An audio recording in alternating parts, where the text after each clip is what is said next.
Begitulah cepatnya hari itu berlalu. Hari berubah menjadi pekan, pekan menjadi bulan, bulan menjadi tahun, tahun menjadi windu, windu berubah menjadi abad. Yang mati hilang, yang dulu hidup kaya, hari ini hanya tinggal kenangan saja. Kemana mereka dulu yang hebat-hebat, bangsawan, para penguasa? Semuanya mati ditelan zaman. Yang tinggal hanya apakah dia orang paling baik, dicatat dengan tinta emas, atau dia orang paling jahat, dihujat, dicaci dan dimaki. Harimau mati meninggalkan belang, gajah mati meninggalkan gading, manusia mati meninggalkan nama, nama yang baik atau nama yang buruk. Wa tilkal ayyamu nudawiluha bainan nas. Demikianlah hari demi hari kami pergantikan di antara manusia. Untuk apa hari ini dirubah Allah Ta'ala? Mengapa hari ini datang silih berganti dan kita ada di dalam zaman itu? Liya'lamallahu alladhina amanu. Allah ingin menguji siapa yang imannya tetap istiqamah, siapa yang masih tetap beriman sampai hari ini. Khatib mengucapkan alhamdulillah, nikmat yang paling besar adalah nikmat istiqamah dalam iman dan Islam. Berapa banyak ketika hari berubah, yang dulunya dia adalah orang baik-baik, hari ini berubah menjadi tidak baik. Yusbihu mu'minan, pada waktu pagi dia beriman, wa yumsi kafiran, petang hari dia berubah menjadi kafir. Maka kita selalu meminta, ya muqallibal qulub, wahai engkau yang membolak-balikkan hati, tsabbit qulubana, kokohkan hati kami, ala dinik, dalam agamamu, wa ala ta'atik, dalam ketaatan kepadamu. Berapa banyak yang dulu susah melarat, miskin, untuk sesuap nasi pun sulit, tapi begitu dilapangkan Allah rezekinya, tidak menjadi hamba yang bersyukur. Dia lalai, dia sangka itu karena jerih payahnya, dia kufur nikmat Allah Subhanahu wa ta'ala. Tapi siang hari ini, alhamdulillah, ada hamba yang disehatkan Allah, dia tetap bersyukur. Ada hamba yang ditingkatkan Allah rezekinya, dia tetap bersyukur. Ada hamba yang dinaikkan Allah kuasanya, dia tetap bersyukur. La in syakartum, kalau kamu syukuri nikmat itu, la azidannakum, pasti akan kutambah. Wala in kafartum, tapi ingat, kalau kamu kufur, kamu ingkar, inna azabi lasyadid, azabku amat sangat hebat, amat sangat dahsyat, amat sangat mengerikan. Berapa banyak orang di masa lalu mati dalam azab Allah Subhanahu wa ta'ala. Tapi itulah manusia, diambil dari kata nasya, lupa. Dia tidak pernah ingat apa yang pernah ditimpakan Allah kepada kaum-kaum sebelumnya. Wa ila samud akhahum salihah, kepada kaum Samud diutus Nabi Saleh. Mana mereka sekarang? Punah, musnah, tidak ada lagi di atas muka bumi Allah. Wa ila madyana akhahum syu'aiba, kepada kaum Madian diutus Nabi Syuaib. Mana mereka sekarang? Punah, musnah, tidak ada jejaknya di atas muka bumi. Wa ila adin akhahum huda, kepada kaum Ad diutus Nabi Hud. Tidak satu pun ada di atas muka bumi. Tapi orang tetap juga angkuh dan sombong. Memang itulah manusia yang berada di atas muka bumi Allah Subhanahu wa ta'ala. Maka orang-orang yang baik tidak pernah berhenti mengajak kepada kebaikan. Umat ini dikatakan baik bukan karena banyak ibadahnya. Umat ini dikatakan baik bukan karena dia pergi bolak-balik ke kota Makkah Al-Mukarramah untuk haji dan umrah. Allah puji umat ini, kuntum khaira ummah, kalian umat terbaik. Kapan? Bila umat ini disebut umat terbaik? Ta'muruna bil ma'ruf, ketika engkau sanggup mengingatkan saudaramu dalam kebaikan.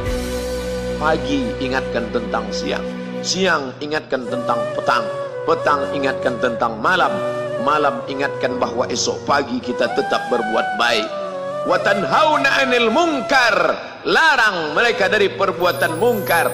Maka hari-hari yang sudah kita lewati di masa yang lalu, sanggupkah akan pulang kembali? Pepatah Arab mengatakan lan tarji'al ayyamul lati madat, yang lalu tak dapat terulang kembali. Apakah semua itu berlalu begitu saja? Tidak ada yang percuma, tidak ada yang gratis, tidak ada yang sia-sia. Semua akan diminta pertanggungjawaban di hadapan Allah Subhanahu wa ta'ala. Sejak kita tegak di atas muka bumi ini, sejak kita diberikan nafas, diberikan hidup, diberikan nyawa, maka sejak itu kita ditanya, apa khalaqnakum abatha? Apakah kalian kami ciptakan sia-sia? Apakah kami sangka? Apakah kamu semua menduga bahwa kami menciptakan kamu lalu kamu tidak akan kembali menghadap kami? Semua akan diminta pertanggungjawaban di hadapan Allah Subhanahu wa ta'ala. Tidak ada kata yang dapat terucap dari lidah orang beriman selain ucapan astaghfirullahaladzim. Ampunkan segala dosaku di masa yang lalu. Aku lalai dan lupa ya Allah. Kami termasuk orang-orang yang menghilangkan usia kami ya Allah.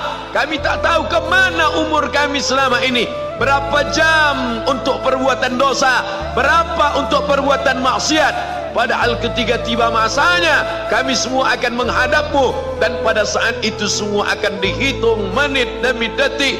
Detik semuanya tak ada yang dapat dari luput panggilan Allah Subhanahu wa ta'ala.